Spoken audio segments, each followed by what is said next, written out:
Hello and welcome to today's Inside Track. Thank you for joining us. Today we're from my home office in Brisbane. Brisbane's gone into lockdown along with Sydney that remain in lockdown. 0 cases out of Victoria today, which is the first zero result in months. So some good positive news from the south, but still challenging for New South Wales and Queensland at the moment. Globally, we're facing the same scenario. There are surges of COVID around the globe. So it continues to be challenging times. The market itself, or the dairy market, remains volatile. Let's have a look at it now. I'm starting with whole milk powder. So we saw a 3.8% drop in whole milk powder pricing on last night's GDT. It was probably expected to remain a bit more stable than that, given that Fonterra did shift volume off the platform. But it does show signs that demand is weakening out of China.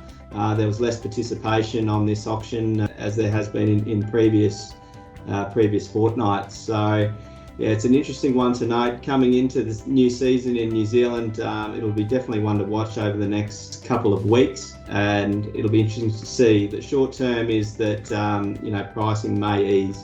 Just moving on to skim milk powder now. So a bit of a different story with skim. Over the last few GDTs, we've seen a decrease in skim milk powder. It looks as though it's steadied a bit, still just above the $3,000 a tonne level there. It's looking a bit more promising than whole milk powder in terms of demand. Aussie manufacturers are still getting good returns on the base of that weakening Aussie dollar. So yeah, short to medium term outlook for skim milk powder is that it remain firm throughout the new season.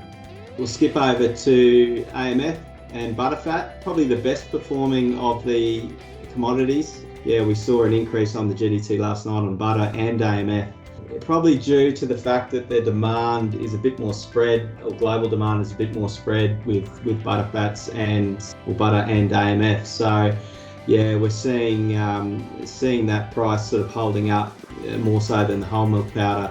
Pretty positive sign is that retail and food service demand is still quite stable given in Australia and globally given the pandemic. So yeah, promising signs for butter. Your short to medium term outlook is that pricing will remain relatively stable.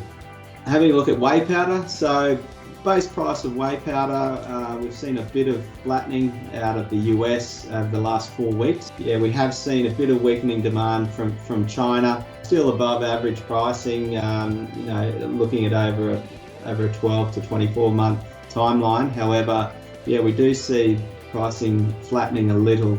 Proteins are still achieving some really high dollars on the export market as demand continues to outstrip supply. Finishing off with cheddar. So cheddar pricing out of the US remains quite volatile, basically because of the demand conditions there. Yeah, as they have surges of COVID outbreak. So it is a bit unpredictable with demand. Supply seems to be okay. However, it is unpredictable in the short term. For Australia and New Zealand, we see a pretty steady market with demand and supply for cheddar quite finely balanced. So stable outlook for the short to medium term. Well, thanks very much for listening to today's Inside Track. Olympics is going well for Australia, so go the Aussies. We've got the Matildas, Boomers, Kookaburras all still playing for medals. So good luck to them this week, and I hope you all stay safe. We'll see you next time on the Inside Track. Thanks.